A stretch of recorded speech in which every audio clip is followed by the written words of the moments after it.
year before my first principalship, I had the opportunity to work at the Maine Department of Education and was assigned randomly to actually be a staff person on the statewide middle-level study group that was happening at that time.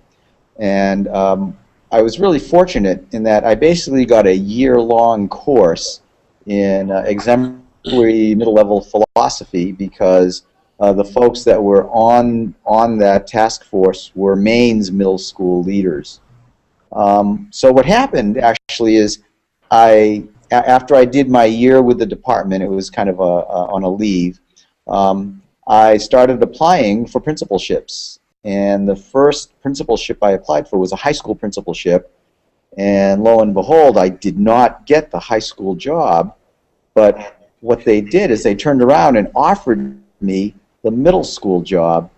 And what the superintendent said was that in the interview, I sounded so much like a middle school person that they decided that I would make a good middle school principal. I accepted the job, and I never looked back. So, Cedric, how about you? Why did you become a middle-level leader?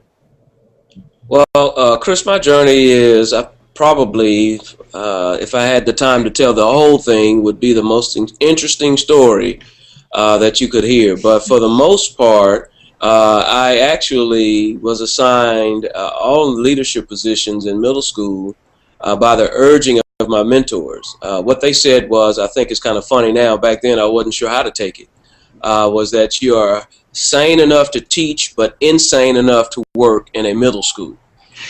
So essentially what they were telling me was that first they recognized a couple of things. First of all, that middle level education is a specialized position and that it requires really a specialized skill set, and they thought I had that. They also thought that I had a heightened level of ability to be patient, practical, and persistent. And anyone who works in the middle level knows that dealing with the students that we deal with, they come to school babies and they leave adults, and somewhere in between, from bell to bell, they change in varying styles and degrees.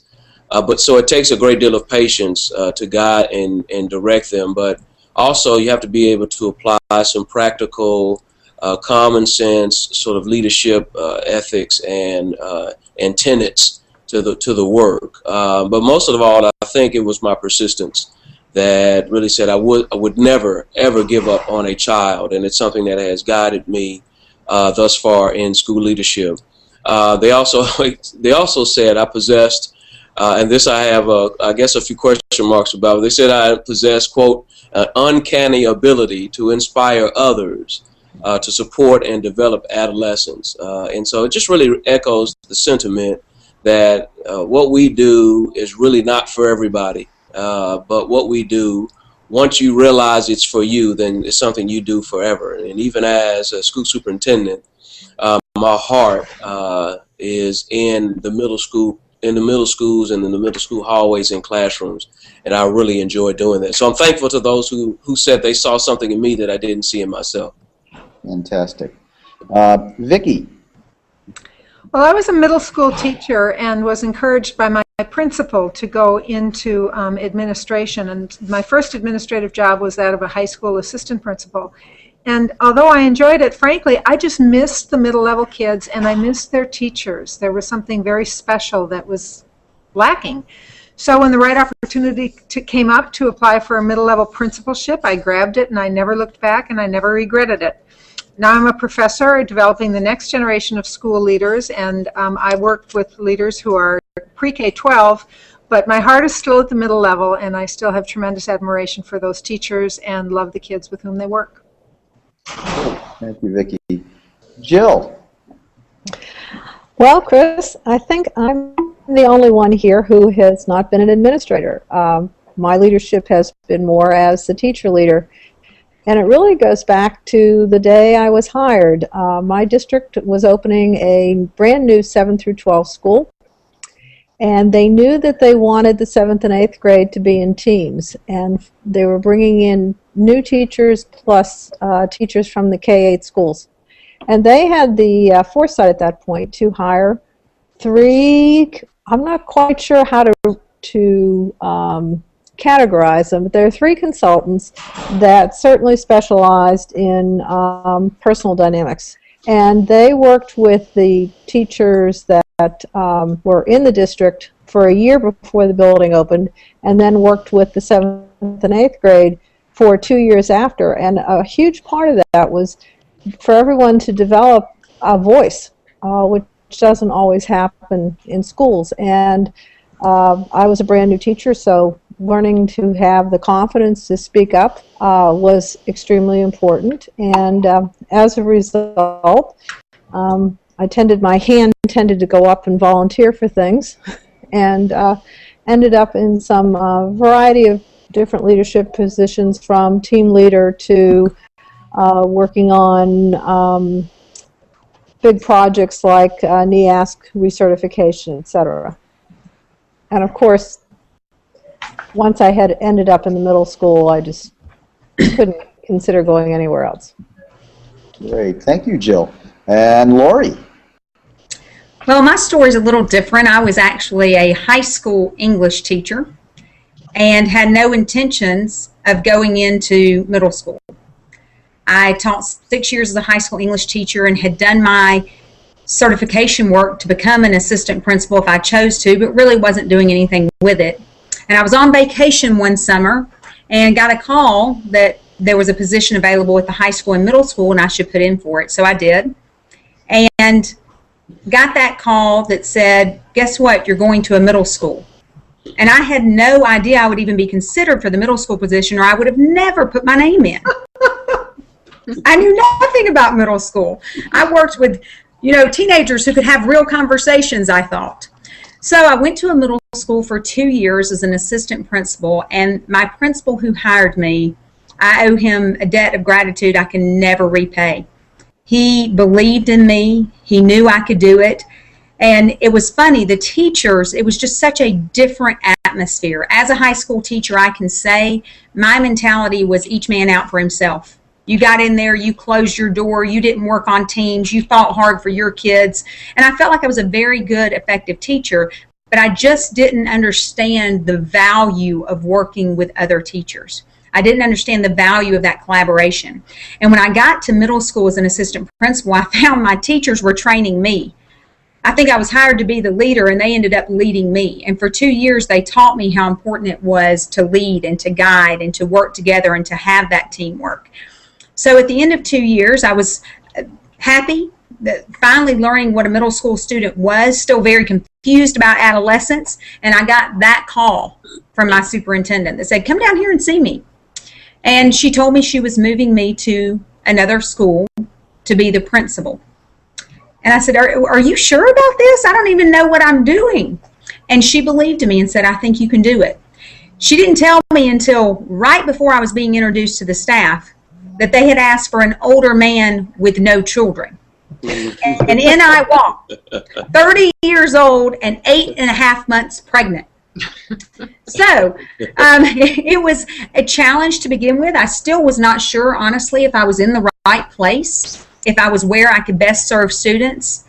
And year after year, it was probably that third year when I realized middle school was where I was supposed to be. Teachers take care of each other. They fight for each other. Students still laugh at your jokes. They still acknowledge that they need you. They still want to be around you. And I just found that my personality and the type of person that I am really clicked with the middle school student and especially the middle school teacher. I actually found that I was able to collaborate and work with middle school teachers and students at a level I would have never given myself credit for had someone not believed in me. Fantastic. Thank you, Lori. Patty? When I went to college to become a teacher, it was going to be an elementary teacher, probably around 3rd grade. And I was hired as an elementary music teacher and taught K through 6 and discovered I really resonated with the older children. And later on, after doing that for about 4 or 5 years, I moved into a 6th grade in an elementary classroom and taught that for 6 or 7 years. And then our district decided to move to this new thing called middle schools. And they were moving the 6th graders up to what had been a junior high and making it 6, 7, 8. And I was going to go there and take care of my babies no matter what. So got involved in middle level education at that time, encouraged by colleagues and administrators to go into administration, moved over into a neighboring district as an assistant principal at a school as it was going through a transition from a 7-8 junior high to a 6-7-8 middle school. As a new assistant principal, hired the first part of August. I started school out, and the end of the first week of school, I had a call from my superintendent at home at night with his first words being, "Are you sitting down?" And that was not a real comforting thing to hear from your superintendent. The principal had had a heart attack, and fortunately it was mild. He was in the hospital for about a month, but it was really trial by fire. Later I became principal of that school.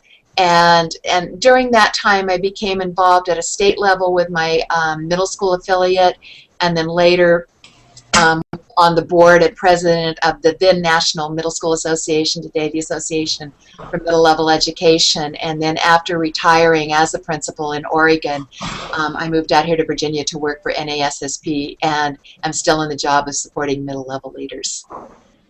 That's great, Patty. Thank you. And Drew. Well, I mean, it's an outstanding question, and it's a difficult one too, especially after hearing everyone's just wonderful stories. As it was with my teaching career, I was driven to middle-level leadership, really to serve others. I know it sounds kind of trite, but that was my main goal. You know, I loved the classroom, and Lori, like you, I taught high school English for 4 years in Virginia, and then I found the glories of middle school and taught middle school language arts, social studies, and reading for another 6 years. And then I wanted to continue that work, you know, to work with others and to help students grow, to help families connect, and to support and celebrate middle level teachers and raise the praise for the middle level. And, you know, the assistant principalship and principalship helped me do that. And, you know, I was able to embrace middle school because for once, something made sense to me. You know, I've always been kind of out of step with the world. And as they say in Georgia, all the cheese wasn't on the cracker. And this was finally a place. I'm in Georgia. Hey, there you go. So this was finally a place where I felt like I fit in. They understood me, and I understood them, and there we go. There we go. Well, some great introductions there. And I'd like to introduce the second question. And as we're kind of going over these questions, kind of jot down some thoughts that you might have so you have an opportunity to weigh in at the end. We'll start with Cedric. Here's the question. Okay. If you had to choose a word or short phrase to characterize a core belief about what makes an effective middle grades leader, what would it be and why? Wow, great question, Chris. It makes me go immediately to one of my heroes, and I just so happen to have a little prop. Isn't it so typical of middle school?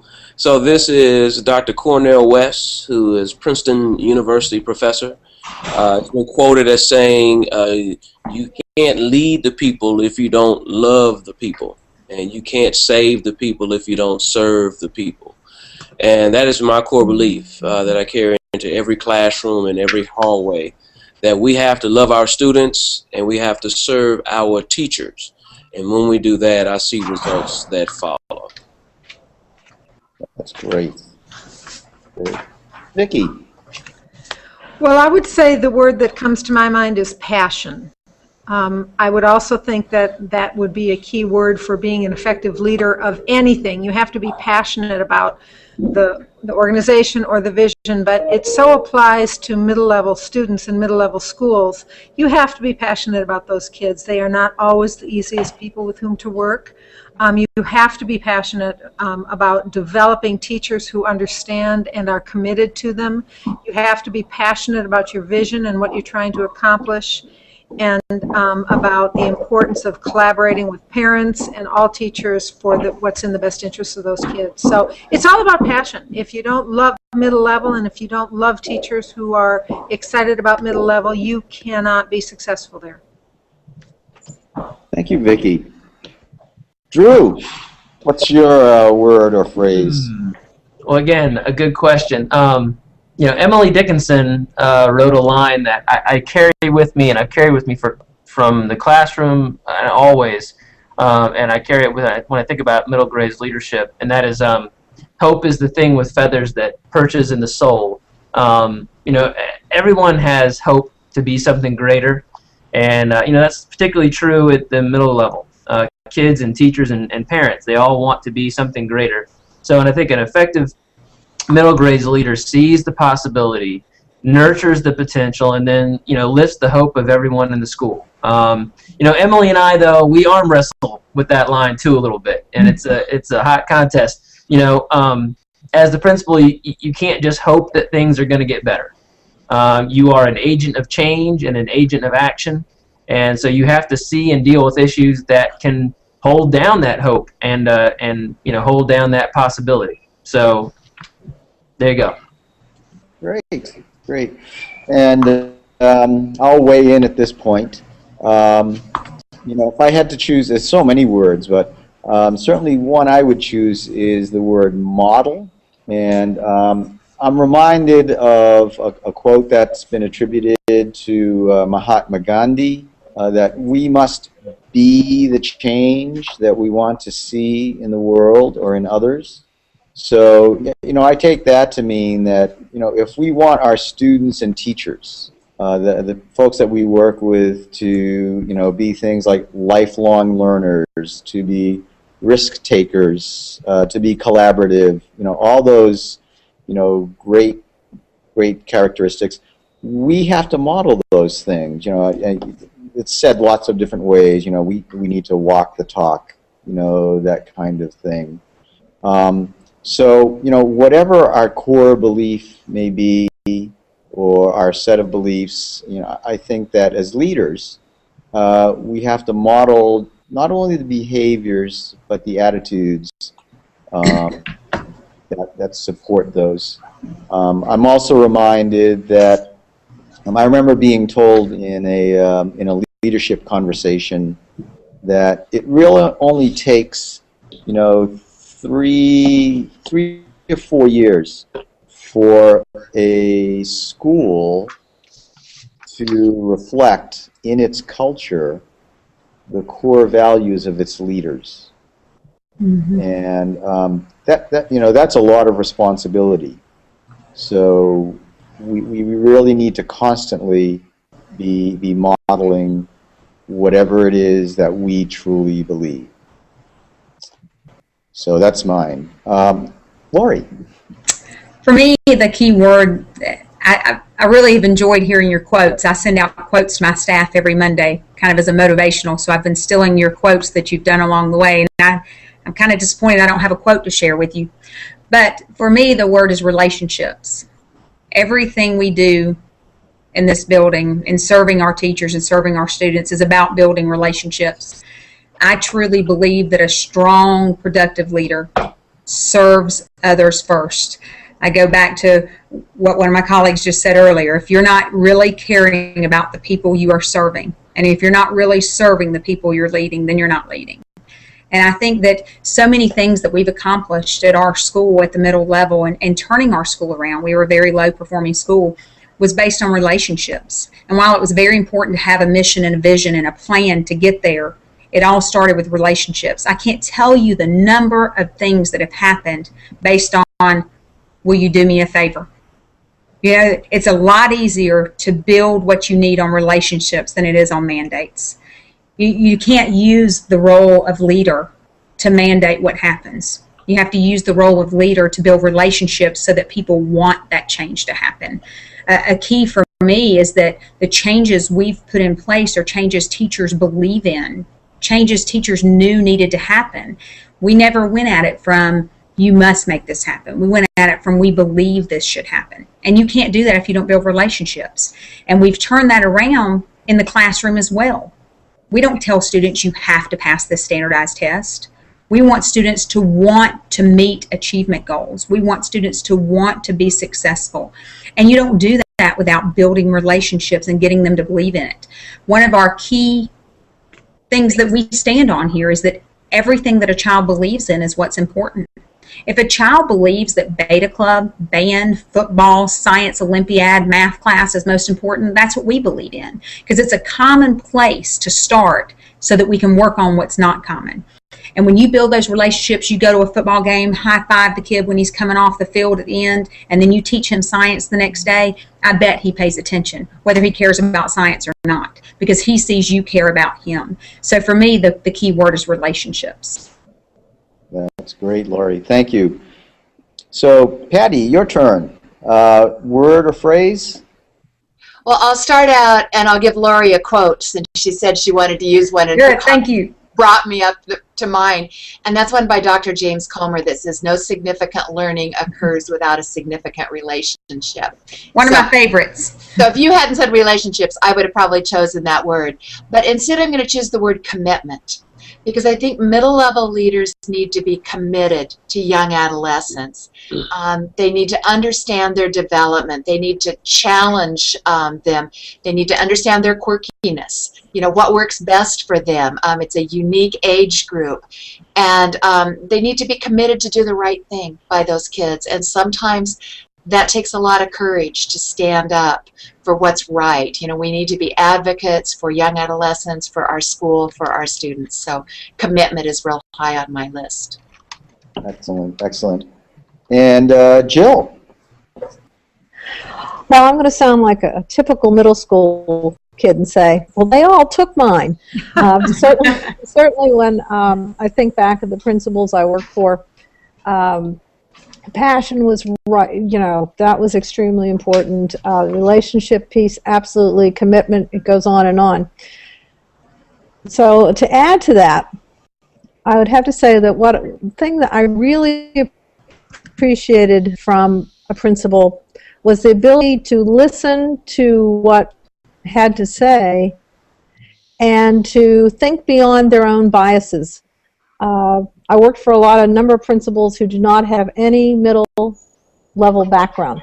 And so when they were willing to listen to people who had experience, when we talked about teaming or we talked about how the kiddos need some concrete experiences before they can move to the abstract, or we talked about how time on task has its place, but also so does a good belly laugh. So that they were willing to listen and take in information and learn, go out and seek information about the age level they were suddenly now responsible for. That was highly appreciated. And the principals that were willing to do that, I think we made great progress. And those who were not so willing, we didn't go. I think of one case where my principal was a former elementary school principal, and in that environment, she was used to taking the heat for any decision that was made. And she came to the middle school, and she said, "Well, now we'd have a leadership team meeting," and she'd say, "Well, do you want me to announce that to the faculty?" And we'd say, "Well, no, we don't mind sharing it." And she said, "Well, but it's going to be controversial. Let me take the heat." And we would say, "No, you know, we all have to be part of this. It's not up to you just to take the heat." And it took her a couple times, but she got it. And so then we began to really work as a highly functioning collaborative leadership team. And so that was really appreciated. But I go back to reiterating what other people have said.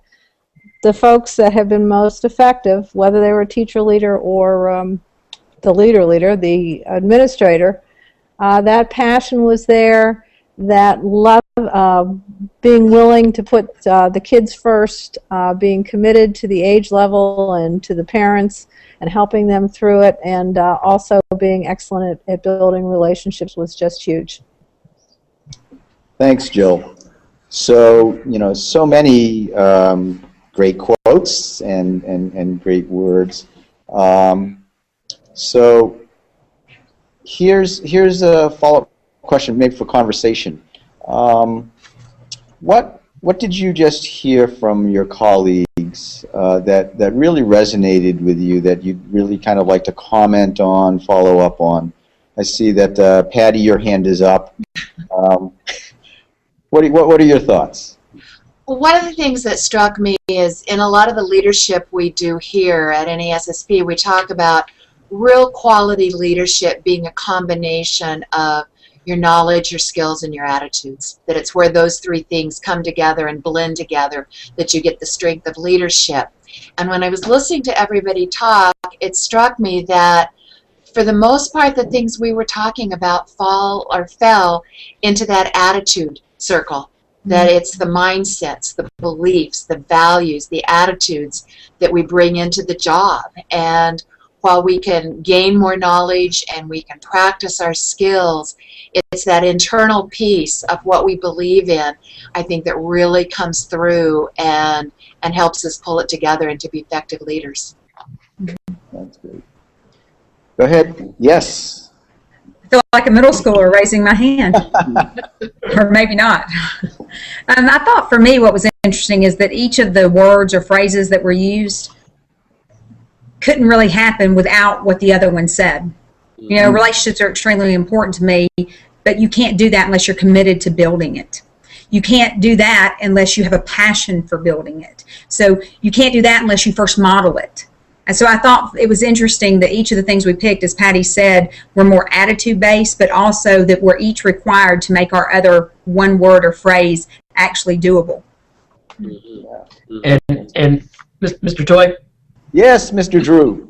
And if I can say to everybody, but in particular to Lori, don't feel bad about not having a quote on hand, because what I felt was with everyone, when our love for the middle level comes out of our mouths so eloquently and so passionately, we don't need to rest on the words of others. You know what I mean? Like, I heard lots of potent quotables from this group right here. You know, we'll be quoted one day. Who knows?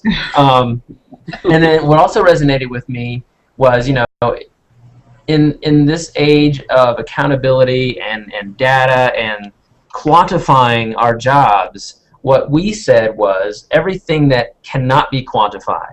You know, those relationships, love, care, you know. So I think balancing what we hold aloft, that data may give our passion direction and guidance, but we have to have the passion first or with it. You know what I mean? Yep, for sure. Very good points, Drew. If I may, Chris, let me just sort of reflect a little. The other thing I see and sense and feel and hope that those who are watching and either viewing or listening can see just the love for children. I've been in a few systems and been able and been blessed to have walked through a few schools, and you can really sense that in a person when you are talking with them. When I go and I now do more classroom visits than I do teaching, but when I'm visiting a classroom, I can tell if the students know you love them, and it really just makes a big difference, and that resonates within the group that we're discussing now. But more importantly, you know, I'm excited that I see more and more teachers deciding to go middle school because they have a genuine love for the children, and it really makes a big difference. You know, we often say we don't do this for the paycheck, and you know that's pretty obvious. Then you have to ask yourself the question, why do you do it? And the reason you do it is because it really resonates in your spirit that it's the thing you do because you love children. That's great. So why don't we move on to our third question. Vicki will start us off on this one. This one's a pretty weighty question. So how do we reconcile the push for teaching the 21st century, the 4 C's of creativity, collaboration, communication, and critical thinking, with what is sometimes referred to as the 4 S's of standardized testing, scripted instruction, scripted curriculum, and strict accountability. So, Vicki, start us off. Well, I didn't see that as a very heavy question, and maybe I'm just thinking of it in too simplistic of a manner, because I see the 4 C's as how you teach and test, and the 4 S's as what you teach and test. And so I didn't see that they were necessarily in conflict with each other. You can be teaching to the Common Core standards, you can be teaching to state standards, you can be teaching to a district curriculum that's scripted, and that is standard and that is held fast, but how you teach is what the 21st century 4 C's are all about. You must teach children to have creativity, to be collaborative, you must teach them to communicate, and you must teach them to be critical thinkers in order for them to not only be proficient but above proficient in any one of those standard areas. Now, the one that's in direct conflict that I really struggled with was the idea of scripted instruction. And I see that as in direct conflict with the 4 C's, because it's also in direct conflict, with what is best instruction for kids. We know that differentiated instruction and assessment are necessary. We know that if you teach something once and the child does not master it, you need to reteach it. And if you teach it the same way again, you are just redefining insanity. You know, insanity is doing what you always have done and expecting different results.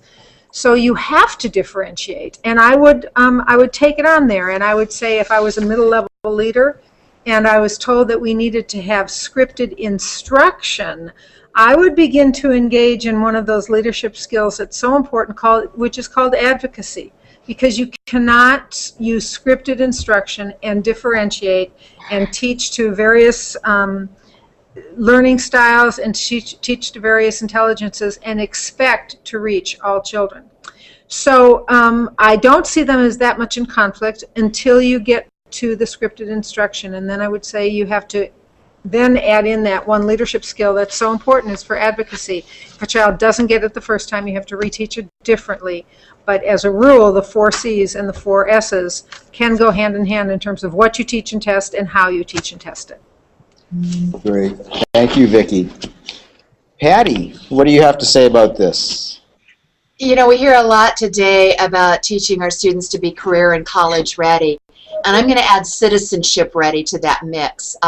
There's an article by Tony Wagner that I really like, and he talks about making our students jury ready, that we need to be educating students to be the kind of people that we would want to serve on a jury if we were convicted of or accused of some crime, that they need those skills. And I think that's where the 4 C's come in.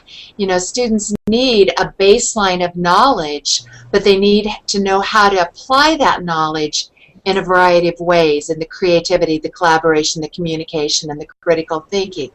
I think it's critical that we as educators remember that standards are a destination. And kind of going along with what Vicki said, it's, you know, we're responsible for the journey. And to be effective middle-level leaders and work with middle-level students, we have to know that there's a lot of ways for kids to get from point A to point B and embrace that flexibility. I think the 4 S's come into play because as leaders we do have to hold ourselves and our staff and our teachers accountable for keeping that destination in sight and ensuring that our students are actively engaged in the instruction and that the data is personalized. It's not just a number on a page, it's a student. You can see that student and you know who they are. I think the ultimate focus has to be on the students, and we have to be willing and able to adjust and to be flexible whatever we're doing in order to meet those needs so that they can be successful. So like Vicki, I see there's some connections, but the scripted part really makes it a little bit difficult. I think we have to be flexible and, as she said, advocate for what's best for our students. Thank you, Patty. Jill, from the classroom, From the classroom. Well, one of my fundamental beliefs as a teacher has always been the powerful teaching will take care of any score. I guess it depends maybe on what part of the what part of the United States you live in, because the state tests have been different. I understand that. However, just this week, I was privileged to hear a presentation by two young men from King Middle School in Portland, Maine, and this particular school was just on PBS NewsHour about problem solving, and they happen to be an expeditionary learning school, but I think that that's kind of secondary to what they are, because they have spent the principal's been there for 20 years. They have spent time and energy in developing collaboration, in collaborating or building rather pedagogical skills across the curriculum, and so that they now create units that are asking kids to problem solve real life issues. They are asking kids to go out in the field and meet the community. They are asking kids to do things that the kids don't believe they can do. One of the most powerful parts of this video, which is online, if you go to PBS NewsHour, is this young girl being interviewed, and she's saying, well, they're telling us about what our assignment was. I figured I was going to fail. No way. I've never even handled a screwdriver. How do you expect me to build something that other people could use? And what's amazing about this particular school is that in the last 20 years, its demographics have changed incredibly.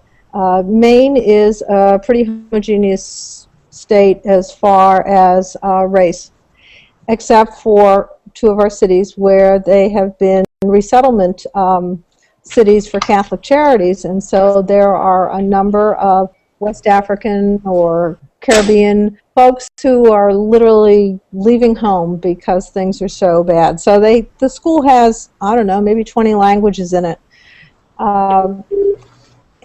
And they were a low-performing school. But since they have put all this effort into the powerful teaching and the powerful learning, they now score above, their city, above the state, and above the national average, which I think is pretty good evidence that this commitment, going back to the word that was used earlier, this commitment to helping teachers to become the very best they can makes a huge difference. And I've never understood why districts spend thousands and thousands and thousands of dollars for programs that they are supposedly teacher-proof, and instead of spending that thousands and thousands and thousands of dollars on improving the pedagogy with the folks they have. Dylan Williams says you got to love the teachers you have, and I believe that.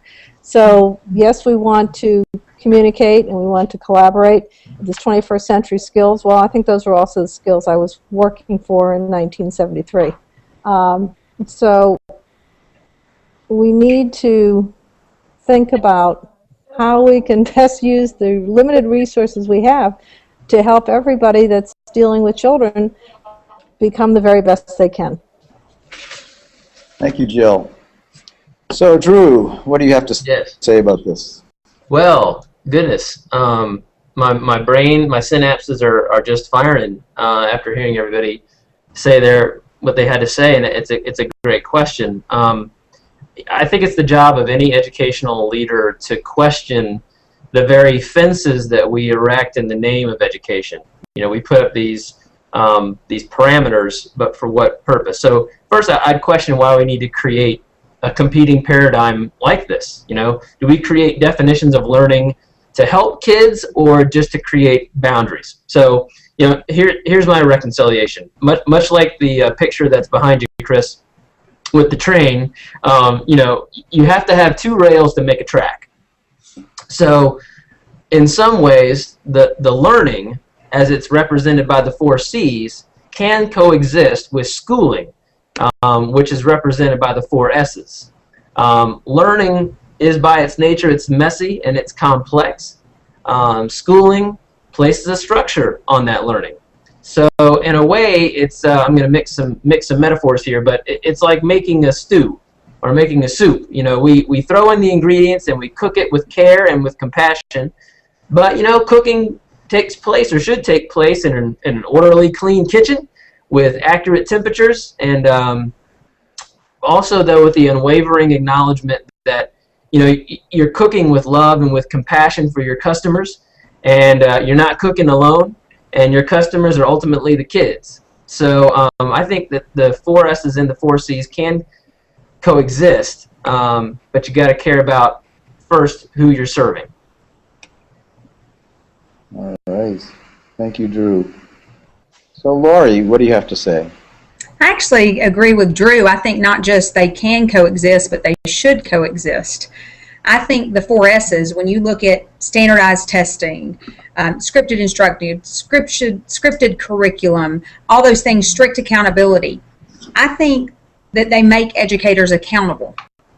But I think the 4 C's, the creativity, collaboration, communication, creative thinking, keep educators in control of that accountability. I'm not afraid of being accountable at all. In fact, I think I should be accountable. And I was interested, Vicki, your first statement about the scripted instruction, I had not read it that way. I couldn't agree with you more. That's just not how I'd read it. When I read scripted instruction, I thought good research-based practices. I didn't see it as something that held me in. I thought we do want research-based practices. We do want best practices, and sometimes those are messy, and sometimes they are crazy. And sometimes when I walk outside on a beautiful day and see 98th graders flying paper airplanes to learn velocity, that's not neat or clean. In fact, it's scary, but it's under supervision, and it's following the curriculum. And so watching teachers use those 4 C's to make sure we get to the 4 S's, that's my passion. I love being a part of that. I don't think that they have to compete with each other. In fact, I think they're both needed. I don't think anyone wants to send their kid to a school where there's no such thing as the 4 S's. I don't think any parent wants to think their kid's out there free for all throwing paper airplanes for no purpose without adequate supervision. But I also don't think parents want their students stuck sitting in rows all day not talking to each other or afraid to turn around.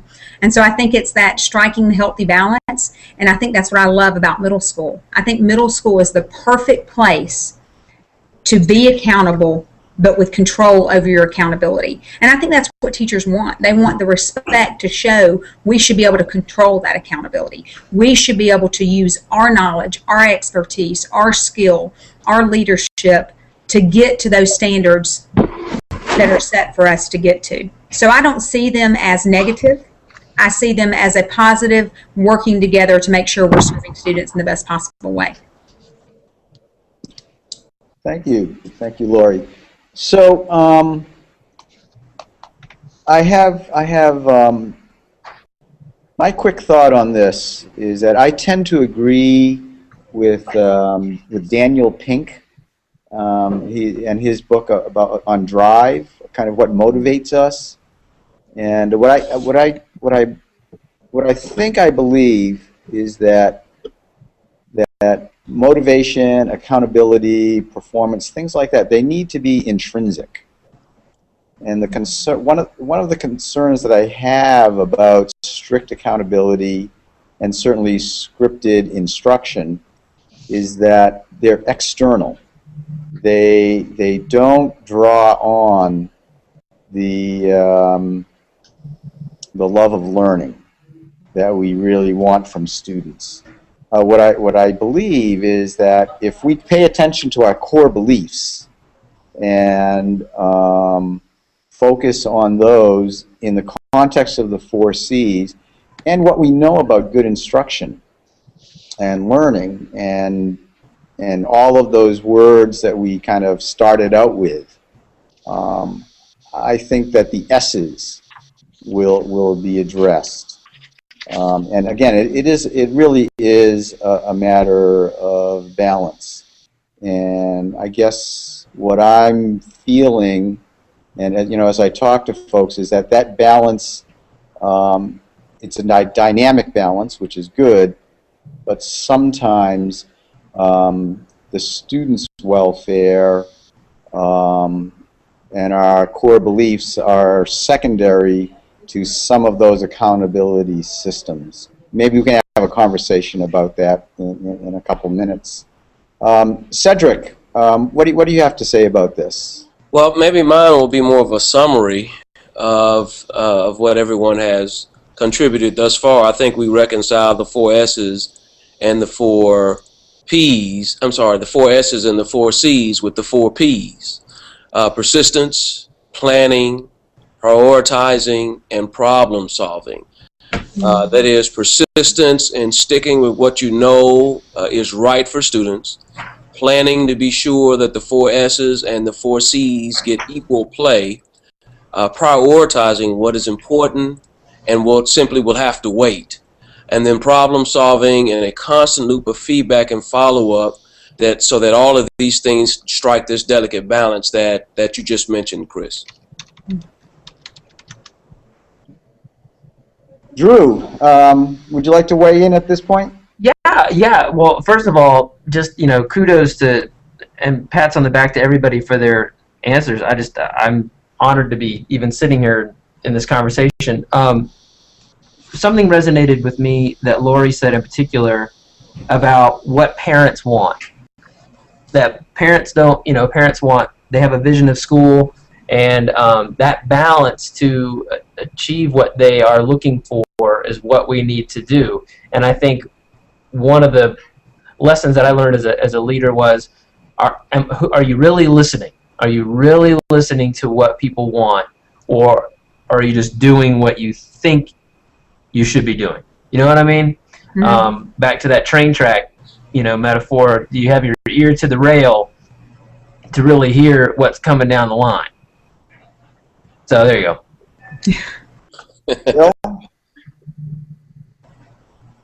Jill? Yeah, I had to unmute.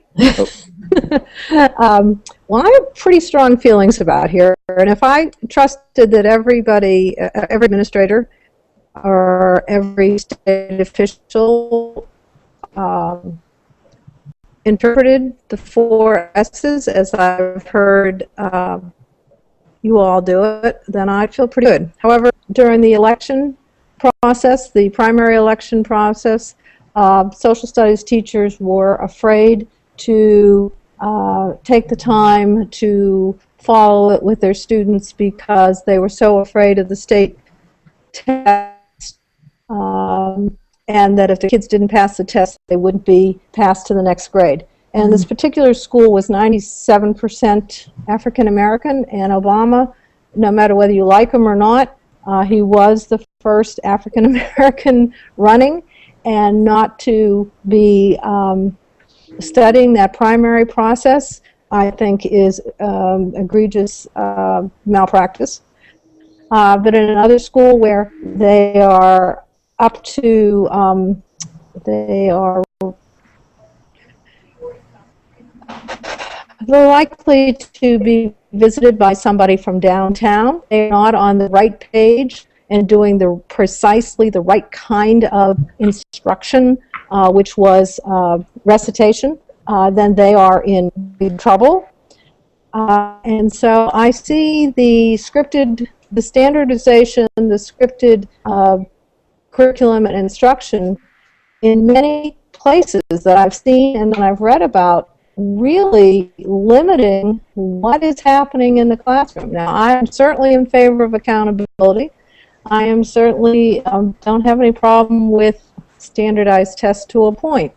But it's been my experience that the curriculum has been narrowed, it has been restricted, and that teachers, for some of the pacing guides, they just go on whether or not their kids know the material or not. I don't think that's powerful learning.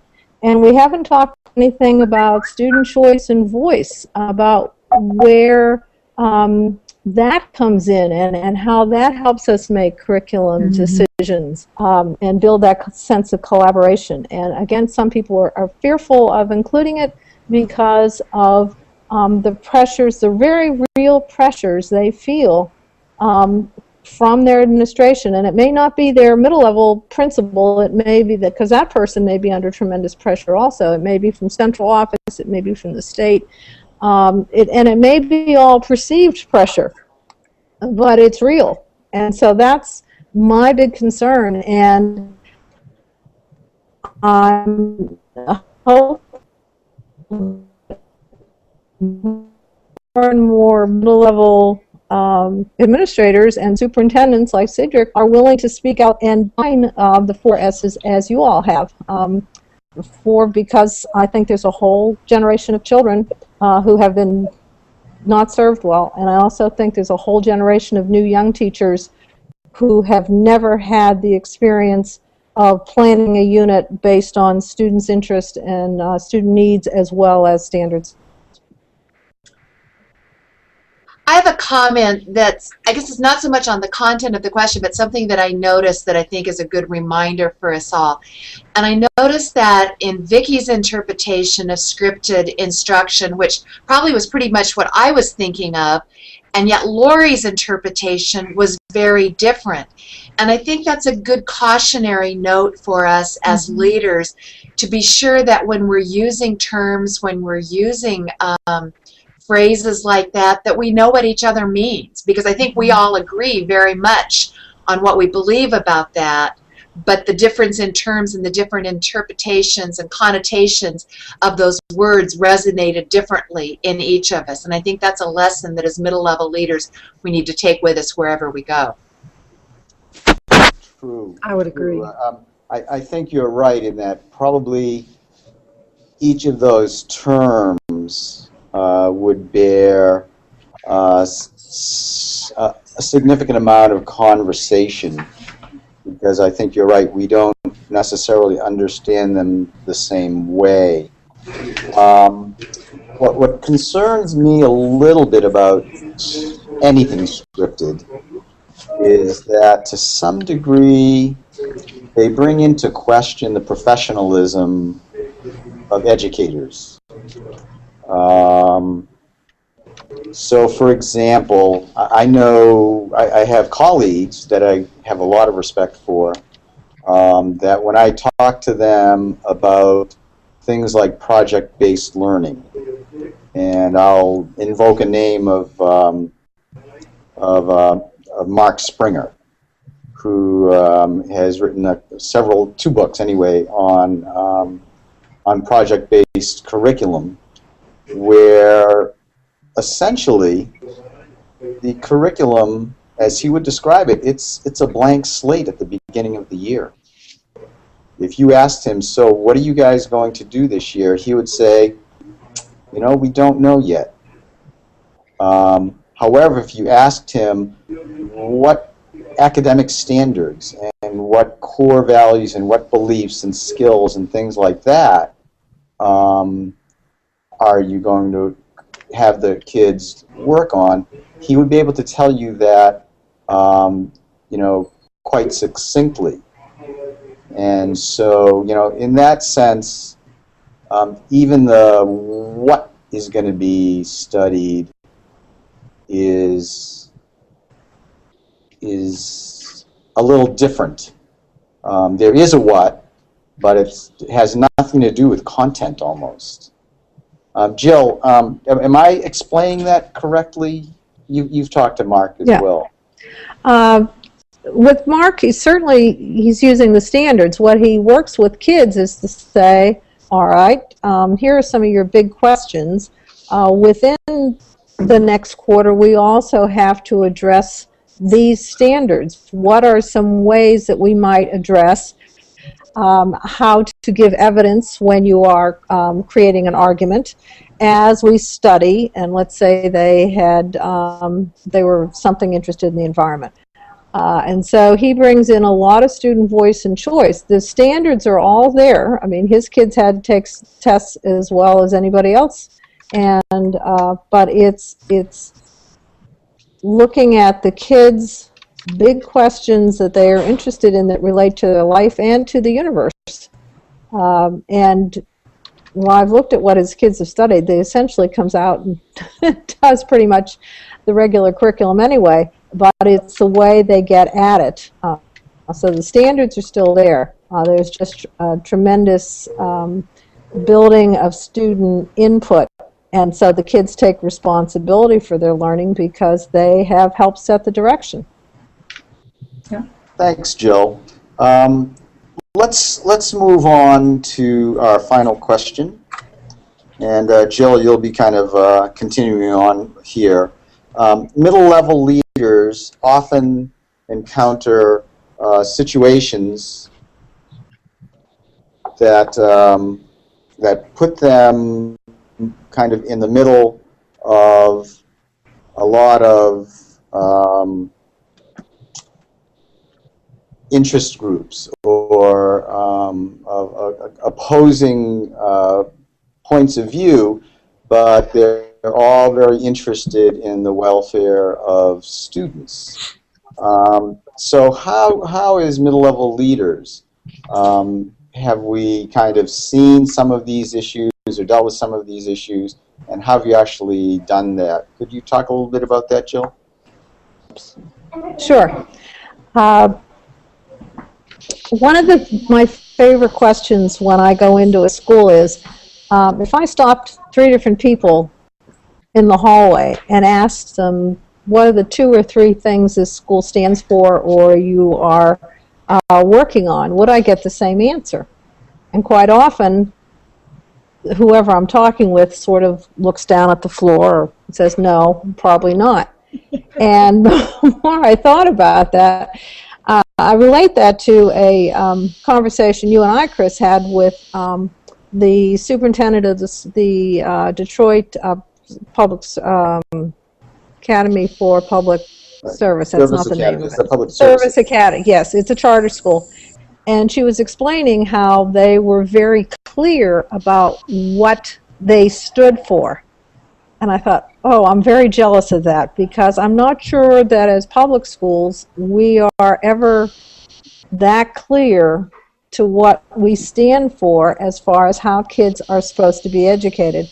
Most of the mission and vision things I've worked on, they've been good and I've liked them, but you know, they could go for any other school. So I often wonder if we had been clearer about how kids, our beliefs about how kids learn, and we use that consistently as the lens that we look through with as we made decisions, whether that would have helped us avoid some of the conflicts we had. Now, not all, because I know in a public school we've got people with very different beliefs about how kids should be educated, so there's always that issue. But if we continuously, and it has to be continuously, because in a middle school you've got new kids and families filtering in, rotating through every 2 or 3 years, but we're continually renewing what we believe is the best way to educate kids, and helping the families coming in to understand and to offer their input, whether we would avoid some of the pitfalls that we fall into. There's some we wouldn't, I understand that. But I wonder about that clarity of what we actually believe about teaching. Because most of the conflicts I had with a principal or a parent or another colleague was a philosophical stance on what was best for kids. And I often didn't have a school set of beliefs that I could fall back on. Great. Thanks, Jill. Cedric, what are your thoughts on these dilemmas? So the way we handle conflict resolution in our school when I was principal is when we set up we established collaboratively some non-negotiables. And then we would review our goals and action items and provide and receive feedback on a regular basis. So any decision that needed to be made was always vetted through the non-negotiables. Is this something that we want to see? Is something we can stand on as a school, and something that's fair for our students? And then we review that on a regular basis. So it minimizes a lot of the conflict when you already have a system or a process in place that everybody can point to. So we called it the lens of the 10. There were 10 non-negotiables that we had in our school that we absolutely have to have in each of our classrooms and then throughout our school building. So any title money that was spent, any of the big decisions that were made by teams was always run through the lens of the 10. So it minimized a great deal of the conflict. And because of that, we grew as a middle school staff together. Great, thanks, Cedric. Vicki, what are your thoughts on this? Well, this speaks a little bit to what Patty said in the last comment about how we define things is always important. I read the question a little bit differently, maybe just because I was excited about it, because one of the things that we teach an awful lot about is resolving ethical dilemmas, and those are not issues between right versus wrong, but those are issues of right versus right. When you have two conflicting groups of people who both want what's best for kids, it just depends on which kids they're talking about. And Rushworth Kidder's work on this is brilliant, and we use it in our classes, and I would just encourage every educator to read it. One of his key books was How Good People Make Tough Choices. And he talks about 4 different ethical dilemmas. The individual versus the individual versus a larger group, short versus long term, justice versus mercy, and truth versus loyalty. And those are the really tough decisions that you have to take on as a school leader, because what's right for one child, what's best for the student, may not be what's best for students in general. What's right now, what may not be what's best in the long run, et cetera, et cetera. The ability to resolve those kinds of issues comes down to the leader's creativity, the leader's integrity, speaks to what Lori was talking about earlier in terms of relationships, and also speaks to courage and communication, because when you have to make a decision that you know one of your constituencies is opposed to, and you know they have good reason for it, but you're deciding for the other right, then you've got to be able to defend it, and you've got to be able to stand by it in terms of why you went with that particular side of the paradigm at that time. It takes tremendous courage, takes tremendous communication, and it has to be grounded in the positive relationships that you've built with people, so that they continue to respect your integrity and your true belief in doing what's best for kids. It takes a while to establish that with your constituency, but it's something that every good leader really has to master, because the easy decisions are right versus wrong. Those are easy. The tough decisions are right versus right. That's great. Thanks, Vicki. Patty, what are your thoughts? Well, I'm still trying to absorb what Vicki just said. That was wonderful. I got to think some more about that. You know, when I look at Breaking Ranks and This We Believe, both those documents speak to the importance of vision. And this is sort of like what Cedric was just talking about. You know, Breaking Ranks says the principal leads in developing and articulating and committing to a shared vision and mission focused on student success. This We Believe words it a little bit differently. A shared vision developed by all stakeholders guides every decision. So I think if as a school leader you have succeeded in creating that vision, that you have brought that and nurtured it and grown it so it's believed and shared and understood by all your stakeholders, then when you're faced with a decision, I guess this is more the wrong versus right decision, how does it measure up against the school's vision? Is it moving you closer to it, or is it moving you further away from where you're headed and what you believe in? Maybe the simply way is we just have to keep asking ourselves, is this decision what's right for kids? I have a colleague who cautions us against the ABCs, administration by convenience. And sometimes doing that requires a lot of courage and internal fortitude to make sure that we're doing what's right for kids, not just simply what's convenient for adults. Yes, there we go. Drew. You know, without sounding pithy, I was thinking of Shakespeare's King Lear, and with this question, and he asks his 3 daughters to profess their love to him, and his 2 daughters, Goneril and Regan, say very elaborate things to prove their love, and Cordelia says nothing. Cordelia says, I cannot throw my whole heart in my throat, in my mouth. And he gets upset about that. And I think it speaks to this question in that we sometimes, when it comes to conflict, we don't use the two objects on either side of our heads as much as we use our mouths, which obviously is contrary to what we're doing here today. But I think with any encounter, it starts with listening. And it starts with the leader's approach from a non-confrontational standpoint. You just have to listen to their side, understand their concerns and acknowledge them. You don't have to agree. Just show an interest and appreciate that they are interested in caring about education. I mean, that's where I come in and think about it that way. And then, of course, you don't stand mute, though. Of course, you share your school's position and explain why the decision is best for all students in your schoolhouse. But, I think we need to also remember that what happens when they leave the encounter matters, too. When they leave your office or when they leave your classroom after you've talked it out, what happens then? There's no such thing as a one-act play in educational leadership, that there's going to be an act 2 with multiple scenes throughout. You got to have follow-up. Oof. So this question reminds me of a couple things. First, when I got my first administrative position, assistant principal at a high school, like some of my colleagues here, the previous assistant principal left me an article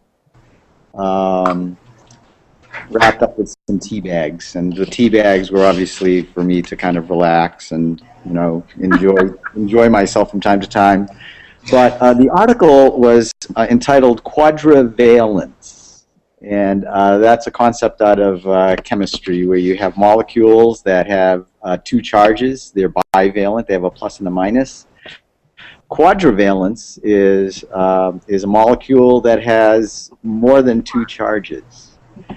And what the point was is that in leadership, we are often faced with quadrivalence, meaning that almost all the situations that we find ourselves in have more than 2 sides, and that gets at that right versus right, and that a good leader doesn't actually try to balance those forces.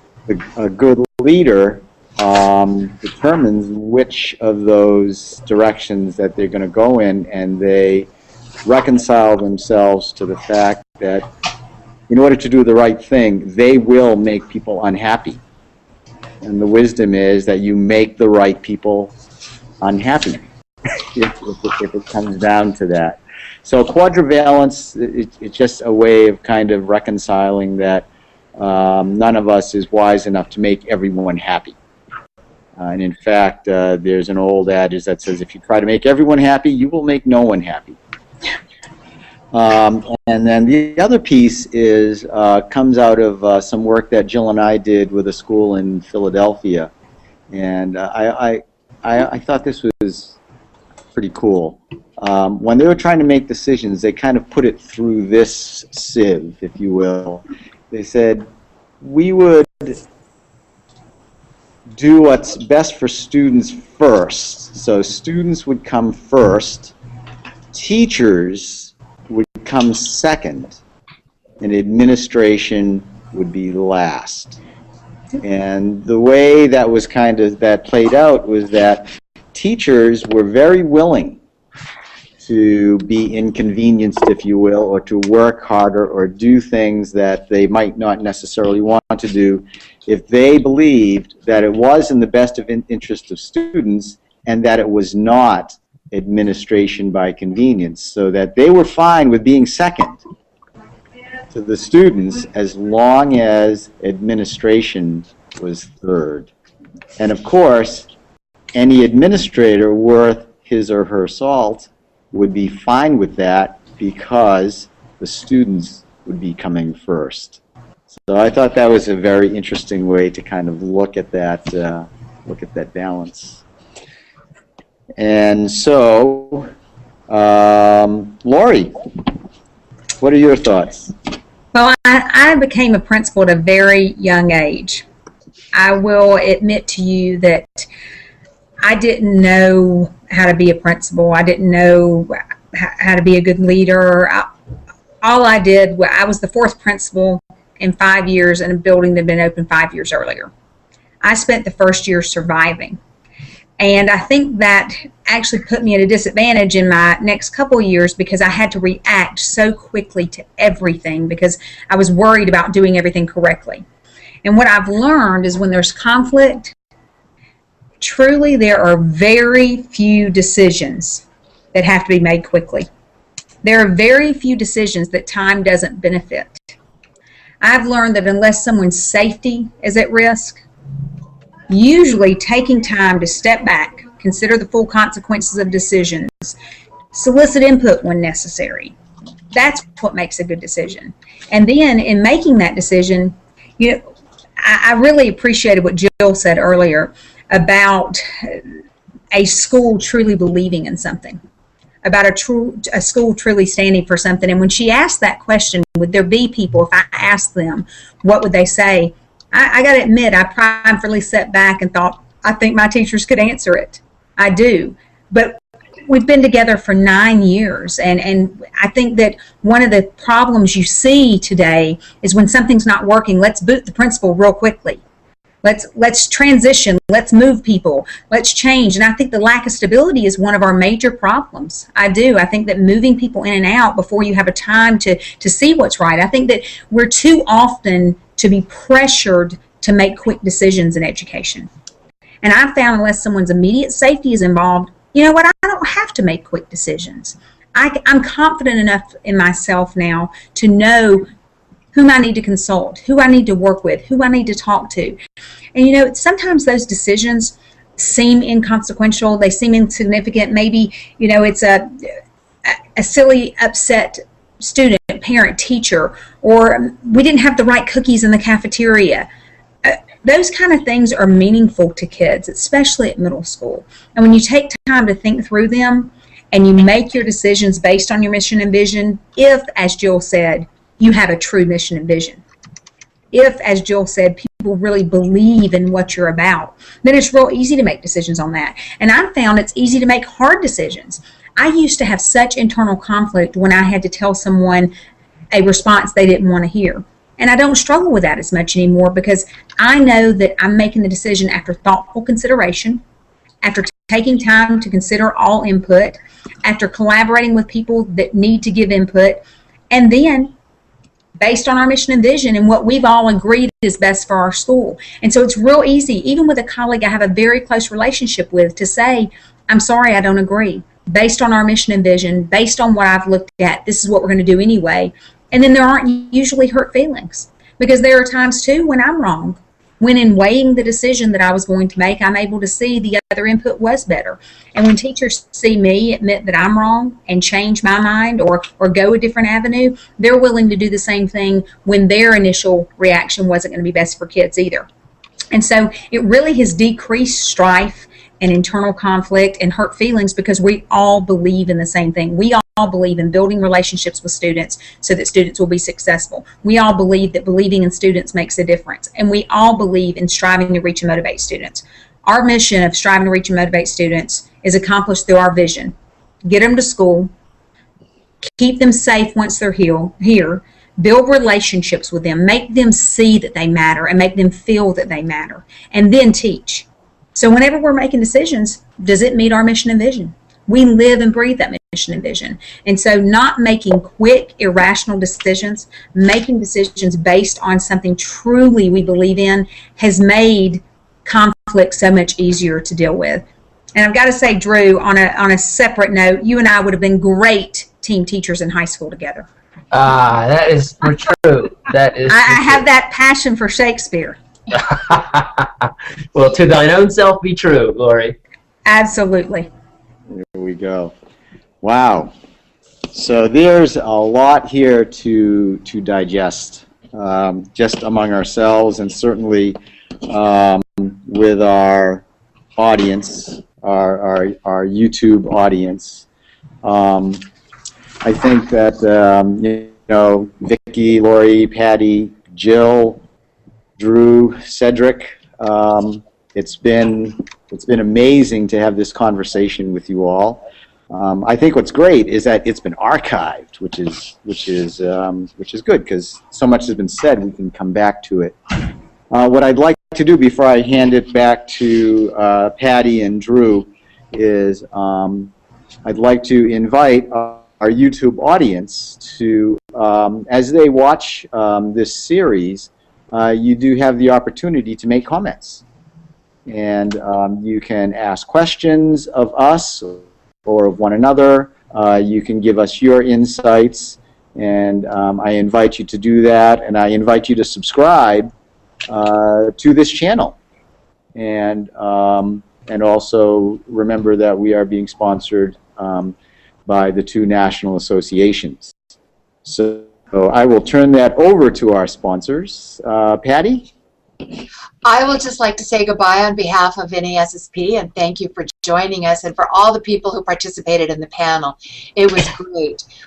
This is a learning experience for us as well. We're trying out some new technology, but we think it has a lot of potential. If you've read the book Disrupting Class by Clayton Christensen, you know he talks about you just get in and start things and it gets better. So as this series progresses, we hope to bring other people into the circle. We hope to be able to do some of these broadcasts live so people can participate with us. And just thank you very much for joining us. Drew, you want to say a few last words? Sure. On behalf of the Association for Middle Level Education and myself personally, I could say thank you so much for everyone here in the virtual room for your time and effort and energy this afternoon, and for everyone out there in the YouTube world watching. As Chris said, please comment, please respond and reflect, and let's keep this conversation going to raise the praise for the middle level.